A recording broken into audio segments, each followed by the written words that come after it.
बिस्मिल्लाहिर्रहमानिर्रहीम। My name is doctor Sumaiya और आज हम लोगों ने फार्मा में जो टॉपिक कवर करना है वो है ओपियोइड्स। ठीक है, सबसे पहले हमें पता होना चाहिए ओपियोइड्स होते क्या हैं।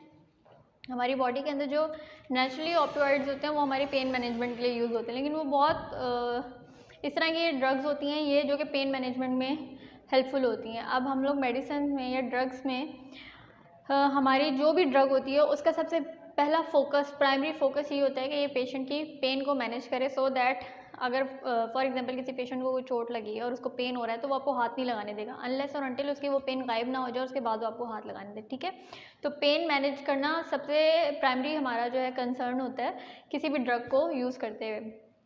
तो ओपियोइड्स बनाई ही इसलिए गई थी कि वो आपकी ड्रग को जो पेन को जो है वो मैनेज करें, बट इनका अब्यूज़ जो होता है वो एडिक्टिव होता है। अब्यूज़ का मतलब है कि आप उसे डॉक्टर की प्रिस्क्रिप्शन से ज़्यादा जो है वो इस्तेमाल करना स्टार्ट कर दें। ज़रा सी पेन हुई है आप ये ओपियोइड्स लेना स्टार्ट कर दें, उससे क्या होता है कि आपकी रेजिस्टेंस डेवलप हो जाती है। फिर आप जो है वो छोटी छोटी अगर पेन के लिए ओपियोइड्स लेना स्टार्ट कर दें तो वो आपको एडिक्टिव बना देते हैं। एडिक्टिव मतलब आप उसको फिर उसके बगैर आपका गुजारा जो है वो बहुत मुश्किल हो जाता है। और फिर आपने देखा है जैसे ड्रग एडिक्ट होते हैं उनको दोबारा से रिहेबिलिटेशन की जाती है, उनकी दोबारा से उन्हें नॉर्मल लाइफ की तरफ लेके आया जाता है। तो स्टार्ट में वो चीखते चिंगाड़ते हैं, अगले को मारने को भी दौड़ पड़ते हैं अगर उनको उनकी ड्रग ना मिल रही हो। ठीक है, तो इसके भी डिफरेंट हम लोग आगे स्टेजेस पढ़ेंगे। इसकी 3 स्टेजेस होती हैं कि किस तरह जो है वो ड्रग कि जब आपको हो रही हो अर्ज हो रही हो तो फिर आप जो है वो ड्रग ना मिले आपको तो आपके अंदर क्या क्या चेंजेस आना स्टार्ट हो जाते हैं वो हम लोग आगे देखेंगे। लेकिन आपने देखा है जैसे स्मोकिंग है, स्मोकिंग की अगर आदत हो जाए तो कुछ लोगों को होता है कि वो समझते हैं कि जी खाने के बाद हम स्मोकिंग नहीं करेंगे तो हमारा जो है डाइजेशन नहीं होगी। दिस इज़ रॉन्ग, मतलब इस तरह होता तो नहीं है, स्मोकिंग का कोई डाइजेशन से लेना देना नहीं है। लेकिन कुछ लोगों के बस दिमाग, वो कहते हैं ना आपके सिर्फ ये दिमाग की जो है वो सारी गेम है, माइंड की गेम है। आप अपने माइंड को कंट्रोल कर लेना तो आपकी अपनी पूरी बॉडी जो है वो आपके अंडर कंट्रोल आ जाती है। तो हम लोग ओपियोइड्स की बात करते हैं तो मैनेजमेंट ऑफ पेन जो है इसका मेन और प्राइमरी फोकस होता है। अब हम लोग बात करते हैं पेन की कि पेन है वो होती क्या है। पेन की डेफिनेशन जो है वो अगर हम देखें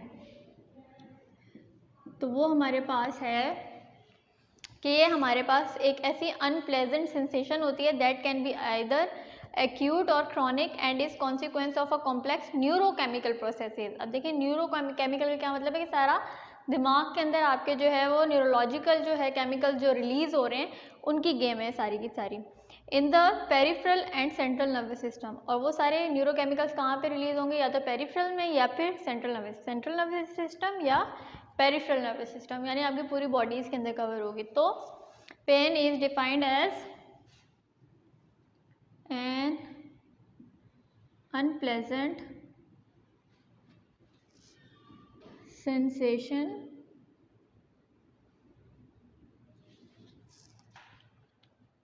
that can be either acute or chronic.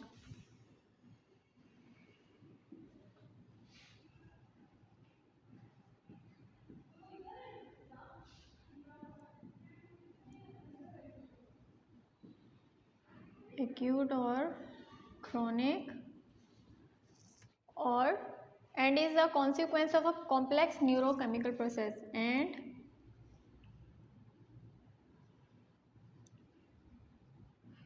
consequence of a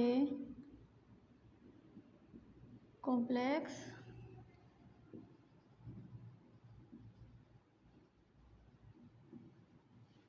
neurochemical processes. ठीक है जी, ये हमारे पास आ गई पेन की डेफिनेशन। अब हम लोग बात कर लेते हैं ओपियोइड्स के रिसेप्टर्स की, कि हमारी बॉडी के अंदर जो पेन जो है, अब देखिए पेन जो है वो हमारी बॉडी का एक ऐसा मैकेनिज्म है, प्रोटेक्टिव मैकेनिज्म है, जो कि आपको किसी भी इंजरी की वजह से या कोई भी आपके अंदर बॉडी के चेंजेस आ रहे हैं, फ्रैक्चर हो गया है, कोई बोन टूट गई है, उसकी वजह से जो है वो आपके पास एज अ सिम्टम आता ही आता है, साइन आता ही आता है डॉक्टर को बताने के लिए कि आपके पास आपके इस एरिया में जो है वो पेन हो रही है। अब उस पेन को मैनेज करने के लिए जो है ओपियोइड्स जो हैं वो डेवलप किए जाते हैं, बनाए जाते हैं। अब ओपियोइड्स जो हैं उनके रिसेप्टर्स कौन कौन से होते हैं, ठीक है, मतलब न्यूरोकेमिकल जो हमारी बॉडी के अंदर रिलीज होते हैं, जिनमें हमारे पास आ जाता है एपिनेफ्रीन आ जाता है, नॉरएपिनेफ्रीन, ये आपकी बॉडी बनाती है, खुद बनाती है, लेकिन ओपियोइड्स जो है वो आपकी बॉडी नहीं बनाती। तो ओपियोइड्स जो हैं वो हमारे पास उन रिसेप्टर्स के ऊपर जाके एक्ट करते हैं जो कि पेन को बना रहे होते हैं।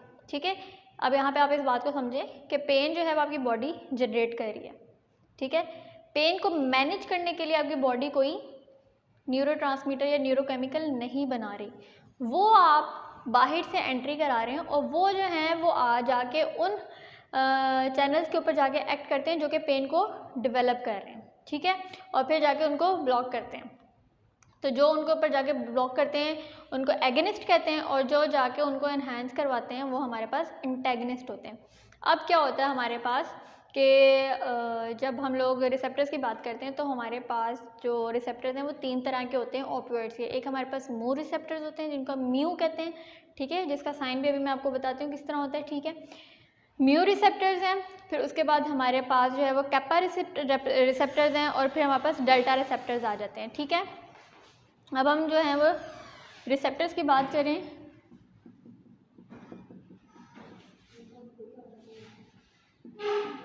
तो ये हमारे पास 3 तरह के, एक हमारे पास म्यू रिसेप्टर्स होते हैं जिसका साइन जो है वो यू करके है, ठीक है। दूसरे हमारे पास जो है वो कैपा रिसेप्टर्स हैं जिसका साइन जो है वो यू करके है, और तीसरी जो हमारी कैटेगरी है वो हमारे पास है डेल्टा रिसेप्टर्स और जिसकी यू करके साइन है, ठीक है, डेल्टा। अब क्या होता है कि जो म्यू है वो कैपा है और डेल्टा है, ये क्योंकि हमारे पास ओपियोइड के रिसेप्टर्स हैं स्पेसिफिकली, तो हम जो म्यू है उसको हम कहते हैं MOR। MOR stands for mu opioid receptor, kappa का हम KOR, और जो डेल्टा है वो DOR है, ठीक है।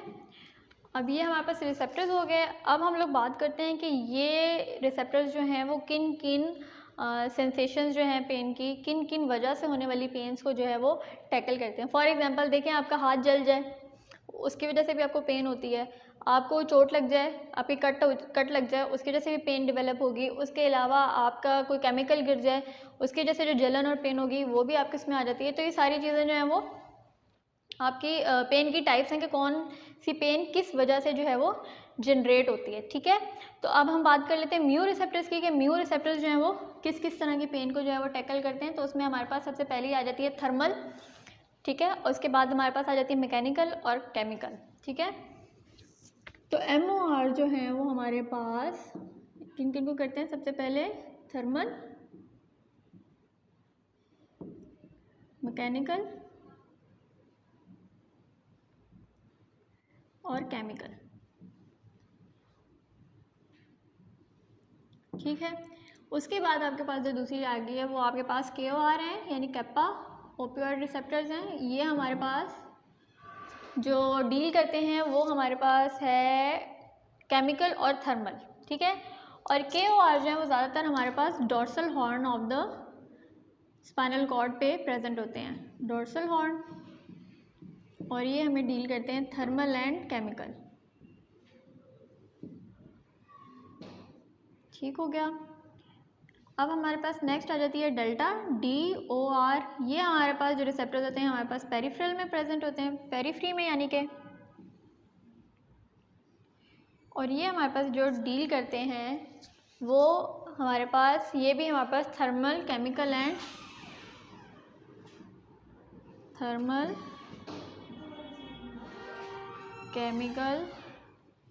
एंड मैकेनिकल, इन सारे रिसेप्टर्स को जो है वो डील करते हैं, ठीक हो गया।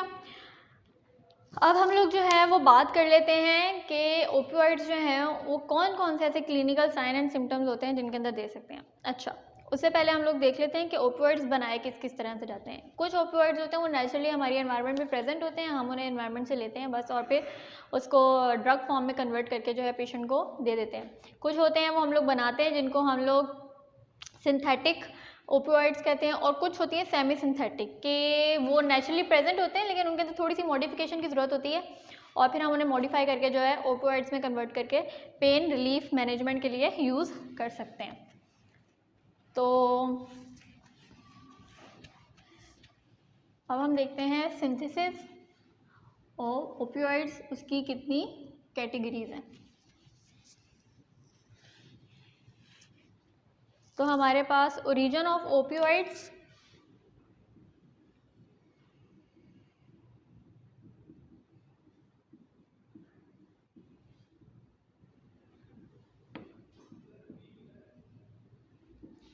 हमारे पास 3 तरीके से जो हैं वो आती हैं। एक हमारे पास नेचुरल है,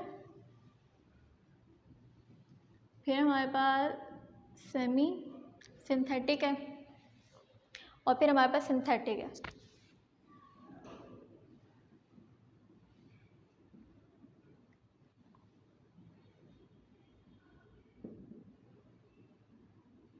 नेचुरली जो हमारे पास ओपियोइड्स प्रेजेंट होते हैं उसमें आपने नाम सुना होगा, बहुत फेमस है मॉर्फिन और कोडीन। ठीक है, तो मॉर्फिन एंड कोडीन जो है वो नेचुरली प्रेजेंट होते हैं, और मेजरली हम लोग इन्हीं को यूज़ करते थे क्योंकि ये नेचुरली प्रेजेंट होते हैं, तो उनके साइड इफ़ेक्ट्स जो हैं वो इतने सिवियर और ड्रास्टिक किस्म के नहीं होते। तो नेचुरली हमारे पास जो है वो है मॉर्फिन और कोडीन।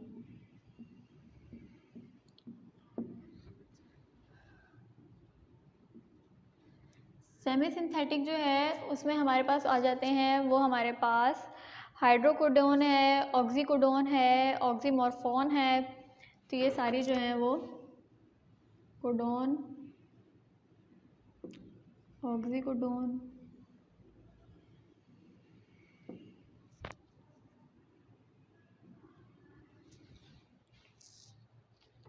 ऑक्सीमॉर्फोन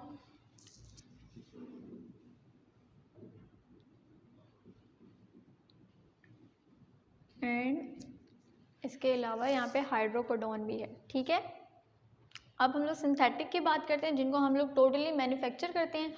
उनमें हमारे पास आ जाता है फेंटानाइल, मीथाडोन, फेंटानाइल, मीथाडोन,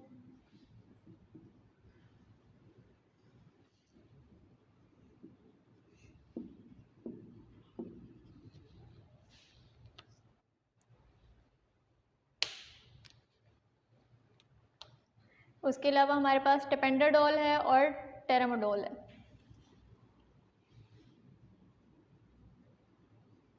ये सारे हमारे पास सिंथेटिक ओपियोइड्स हैं जो कि हमारे पास पेन मैनेजमेंट के लिए यूज़ होते हैं। ठीक है, अब हम लोग जो है वो बात कर लेते हैं इनके क्लिनिकल सिम्टम्स की, कि हमारे पास क्लिनिकल सिम्टम्स जो हैं वो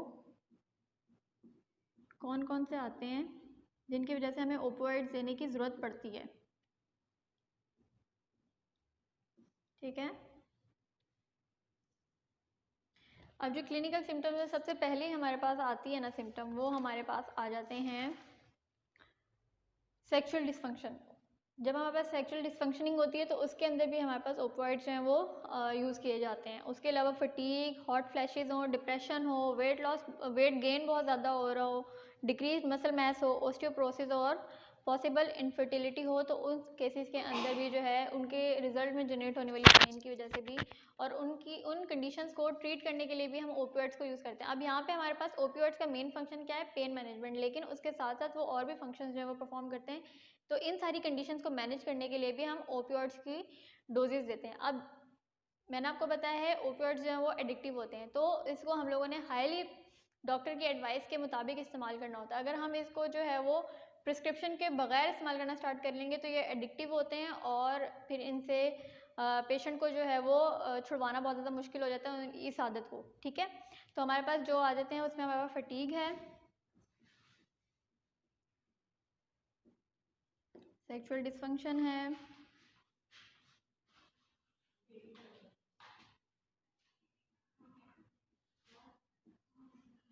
उसके अलावा पॉसिबल इनफर्टिलिटी है,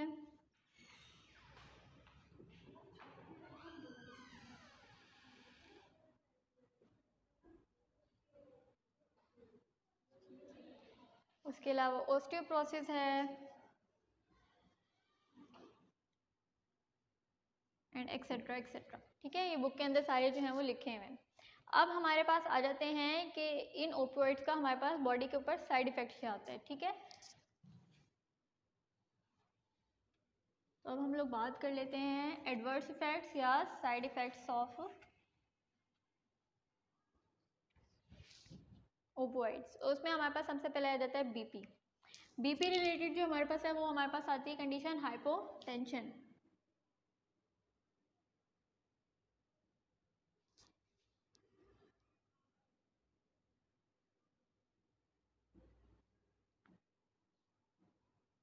हाइपोटेंशन के आपका बीपी यानी ब्लड प्रेशर जो है वो क्या हो रहा है, डिक्रीज़ हो रहा है, ठीक है। उसके अलावा हमारे पास आ जाता है dysphoria, anxiety, depression, sedation, constipation,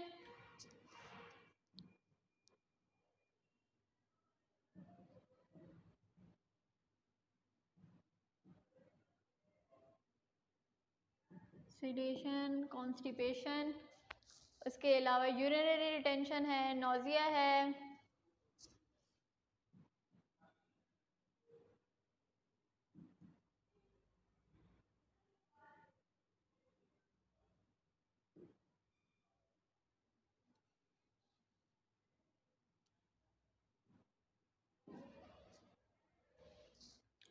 उसके अलावा पोटेंशियल फॉर एडिक्शन है।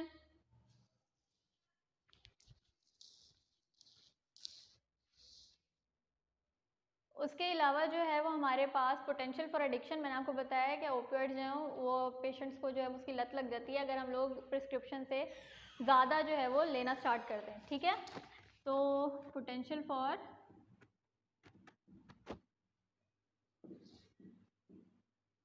एडिक्शन, उसके अलावा जो है वो रेस्पिरेटरी डिप्रेशन,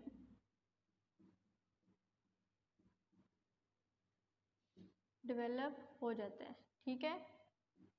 तो ये हमारे पास साइड इफ़ेक्ट्स आ गए ओपियोइड्स के। अब हम लोग बात कर लेते हैं स्टेजेस की, कि जो एंटेगनिस्ट हैं, ये सारे एगनिस्ट जो हैं उनकी क्लिनिकल सिम्टम्स है कि किन क्लिनिकल सिम्टम्स के अंदर हम लोग वो दे सकते हैं, उसके बाद उनके साइड इफ़ेक्ट्स आ जाते हैं। अब साइड इफ़ेक्ट्स जो हैं वो ओवरऑल होते हैं, ठीक है। एंटेगनिस्ट जो होते हैं, ओपियोइड्स जो होते हैं, ओपियोइड्स की दो कैटेगरी होती है, एक एंटेगनिस्ट होते हैं और एक एगनिस्ट होते हैं। एगनिस्ट क्या करते हैं कि वो पेन को जाके रिलीव करते हैं, जबकि एंटेगनिस्ट जो होते हैं वो ओपियोइड्स की अगर पेशेंट को जो है वो लग जाए, मतलब लाइक वो एडिक्ट हो जाए, तो उससे दूर लाने के लिए कि पेशेंट जो है वो बार बार उसकी अर्ज ना करे, ठीक है। उसको बार बार ना हो कि मुझे ये मॉर्फिन अगर उसे उसकी लगी है तो वो कहे मुझे मॉर्फिन दें। अच्छा, मोड ऑफ एडमिनिस्ट्रेशन की बात करें तो ओरली भी ओपियोइड्स जो हैं वो दिए जाते हैं और इंट्रावेनसली भी दिए जाते हैं, लेकिन जब हम ओरली लेते हैं तो वो स्टमक में जाके जो है वो इतना ज़्यादा इफेक्टिवली जो है वो काम नहीं करती है, आधी से ज़्यादा मेडिसिन जो है वो डिस्ट्रॉय हो जाती है, ठीक है। ज़्यादातर ये लीवर में जाके फिर उसके बाद आगे जाती है, डिस्ट्रीब्यूट होती है। तो सबसे बेहतरीन तरीका इसका ये होता है कि इसको इंट्रावीनसली जो है वो इंजेक्शन के थ्रू लगाया जाए, तब ये मैक्सिमम जो है वो अपना एक्शन परफॉर्म करती है। तो हम लोग जो हैं अब बात कर लेते हैं स्टेजेस की, कि ओपियोइड्स की स्टेजेस क्या क्या हैं। कि अगर हमने पेशेंट को जो है वो इस एडिक्शन से जो है दूर लेके आना हो या एडिक्शन छुड़वानी हो हमने उसे, तो उसको ट्रीटमेंट जो है वो हमारे पास 3 स्टेजेस में होता है, ठीक है। स्टेज 1 जो है वो मतलब लाइक अगर उसे ड्रग नहीं मिली तो कौन कौन सी उसके ऊपर स्टेजेस आती हैं, ठीक है। तो हमारे पास यहाँ पे आगे है ये ओपियोइड विथड्रॉल सिंड्रोम, इसे कहते हैं ओपियोइड विथड्रॉल सिंड्रोम, कि जब हम उसे इस मेडिसिन से छुटकारा दिला रहे होते हैं तो वो जो जो सिम्टम्स डेवलप करता है उसे हम कहते हैं ओपियोइड्स विथड्रॉल सिंड्रोम। और ये हमारे पास जो है वो 3 स्टेजेस के अंदर डिवाइड होता है, ठीक है। स्टेज 1,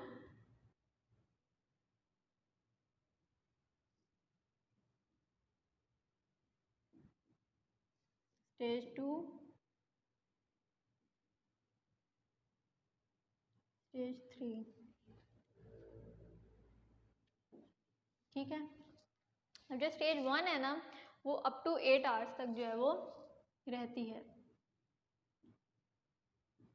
ठीक है। और इसके अंदर कौन कौन से सिम्टम्स डेवलप होते हैं, इसके अंदर एंग्जाइटी होती है और ड्रग की क्रेविंग होती है, कि उसे दिल करता है कि मैं ले लूँ। जैसे सिगरेट पीने वाला उसको क्रेविंग होती है तो वो सिगरेट फ़ौरन लगा लेता है, ठीक है। तो सबसे पहली जो है वो हमारे पास क्या है, एंग्जाइटी एंड ड्रग क्रेविंग। दूसरी जो हमारी स्टेज है वो हमारे पास 8 to 24 आवर्स तक जो है वो रहती है, 8 to 24 आवर्स, ठीक है। और इसके अंदर हमारे पास क्या क्या डेवलप होता है, इसके अंदर एंग्जाइटी होती है, इंसोम्निया होता है, नींद नहीं आ रही होती है, जीआई डिस्टर्बेंस हो जाता है, उसके अलावा राइनोरिया हो जाता है, मिड्रियासिस हो सकता है, डायफोरेसिस हो जाता है, ठीक है। पसीने बहुत ज़्यादा आना उसे डायफोरेसिस कहते हैं, ठीक है। मिड्रियासिस आंखों से पानी आना। Anxiety, insomnia,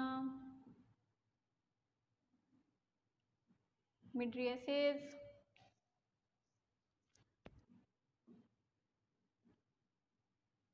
and etcetera etcetera, ठीक है। ये आपकी बुक के अंदर जो है वो टेबल बना हुआ है, ठीक है।